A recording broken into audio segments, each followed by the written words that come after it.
বহু বছর পরে জলপাইগুড়ি আইএমের পুরনো যিনি বিদায়ী সম্পাদক ছিলেন, সেই বিদায়ী সম্পাদকের ডাকা মিটিংয়ে আমরা সবাই উপস্থিত হয়েছিলাম সদস্যরা। এই মিটিংয়ে সেট এজেন্ডা অনুযায়ী, যেটা এজেন্ডা ঠিক ছিল, সেই এজেন্ডা অনুযায়ী পুরনো কমিটিকে আমরা ডিসলভ করলাম, নতুন কমিটিকে আমরা স্বীকৃতি দিলাম। সাধারণ সদস্যদের মধ্যে থেকে নতুন কমিটি তৈরি হয়েছে এবং অ্যাজ সেন্ট্রাল অবজারভার আমি এই গোটা প্রচেষ্টাকে মান্যতা দিলাম অন বিহাফ অফ আইএমএর পক্ষ থেকে। নতুন প্রেসিডেন্ট নির্বাচিত হয়েছেন ডক্টর মানব কুমার ঘোষ, নতুন সম্পাদক নির্বাচিত হয়েছেন ডক্টর কমলেশ বিশ্বাস এবং নতুন ট্রেজারার নির্বাচিত হয়েছে ডক্টর রজত ভট্টাচার্য। এই নতুন কমিটির যেহেতু আমাদের মাননীয় বিদায়ী সম্পাদক শারীরিকভাবে অসুস্থ, সেই জন্য তিনি আজকে সবাই আসতে পারেননি।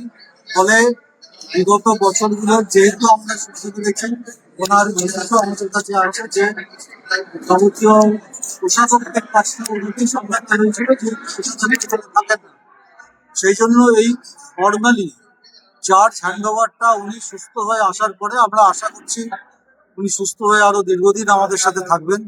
ওনার সুস্থ হয়ে আসার পরে নতুন সম্পাদক এবং ট্রেজারার তার কাছ থেকে সম্পাদক এবং ট্রেজারারের যা যা কাগজপত্র থাকে সেগুলো বুঝে নেবেন।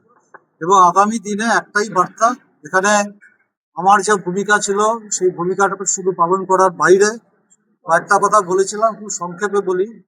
আইএম এর গরিমা পুনরুদ্ধার এই নতুন কমিটি করবে বলে আমি আশাবাদী। যে গরিমা লুণ্ঠিত হয়েছিল, ভুলণ্ঠিত হয়েছিল জলপাইগুড়ির বুকে, তাকে নতুন করে আবার আগের জায়গায় ফিরিয়ে নেওয়া, সেটা আগামী দিনে নতুন সভাপতি এবং নতুন সম্পাদকের নেতৃত্বে যে নতুন কমিটি তৈরি হলো তারা পুনঃপ্রতিষ্ঠা করবেন, এই বিশ্বাসটা আমাদের আছে। জলপাইগুড়ি আইএমএ শুধু নয়, গোটা ইন্ডিয়ান মেডিকেল অ্যাসোসিয়েশন, তার যা শতবর্ষের বেশি সময় ধরে আমাদের এই সংগঠনের প্রতিষ্ঠা হয়েছিল, 100 বছরের পোস্টমর্টম করতে চাই না, কিন্তু সেই ধারাটা জলপাইগুড়িতে বিগত 14 বছর ধরে দেখিনি আমরা। নতুন কমিটি যারা আজকে দায়িত্ব নিলেন তারা এই ধারাটাকে পুনঃপ্রতিষ্ঠা করবে, এটা আমরা ওই আজকের অবজারভার এবং জলপাইগুড়ি আইএমের একজন প্রাক্তন সভাপতি এবং বর্তমানে সদস্য থেকে আমি নতুন কমিটির কাছে এই প্রত্যাশাটা আমার। আইএমের মাথায় ডক্টর সুশান্ত রায় সবাই তো জানে, সেক্রেটারি তিনি প্রেসিডেন্ট, তিনি ট্রেজারার, তিনি সব। কারণ ট্রেজারার যে ছিলেন সেখানে এখান থেকে প্রায় 400-500 মাইল দূরে তার পোস্টিং।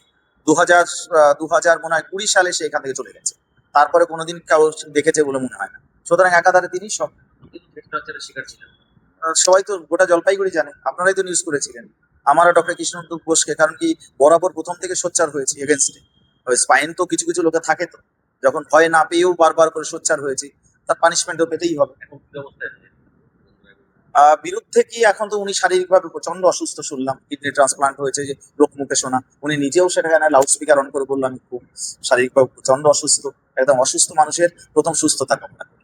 তিনি সুস্থ হয়ে সেটা তো বিভিন্ন পেপার মিডিয়া শুধু নয়, একটা বিতর্কিত, শুধু তিনি নন, তার মানে সুযোগ্য সন্তান ডক্টর সৌত্রিক রায়, তার কথাও তো বেরিয়েছিল যে কোন 8ই অগস্টে একটা নোটিশ ইস্যু হলো, হঠাৎ করে 9ই আগস্ট ঘটনা ঘটায়, হাতে লেখা সেই মেমো নাম্বার পর্যন্ত চেঞ্জ হয়ে গিয়ে সৌত্রিক রায়ের, কারণ সৌত্রিক রায়ের যে প্রেজেন্সটাকে জাস্টিফাই করার জন্য উনি হাতে লিখে একটা মেমো তৈরি করেছিলেন। সুতরাং সেটা তো স্ক্যানারে নতুন করে ওপেন হচ্ছে অভয়া কেস, অনেক কেস টু বৃষ্টির মধ্যে জালে চলে আসবে।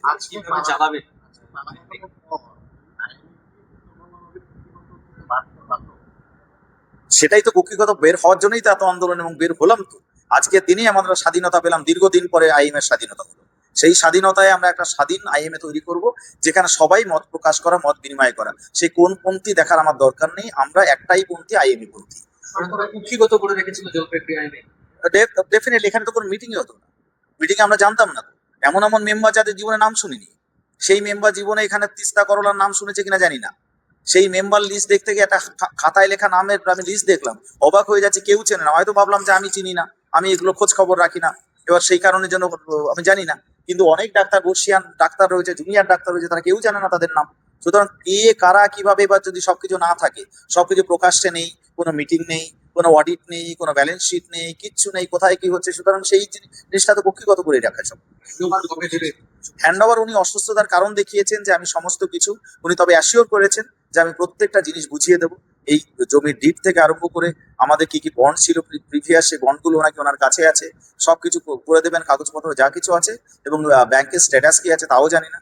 আপাতত ওইগুলো কোনো উনি হ্যান্ড ওভার না দেওয়া পর্যন্ত বা কোনো সেটাকে লিগালাইজ বা অথেন্টিকেট না করা পর্যন্ত কোনো অ্যাডভোকেটের মাধ্যমে সেটাতে আমি হাত দেবো না। আজকে কিভাবে চালাবে। প্রথমে নমস্কার জানাই। আমরা চাই আমাদের আইএমএর 14 বছর আগের যে গরিমা ছিল সেটাকে পুনরুদ্ধার করতে।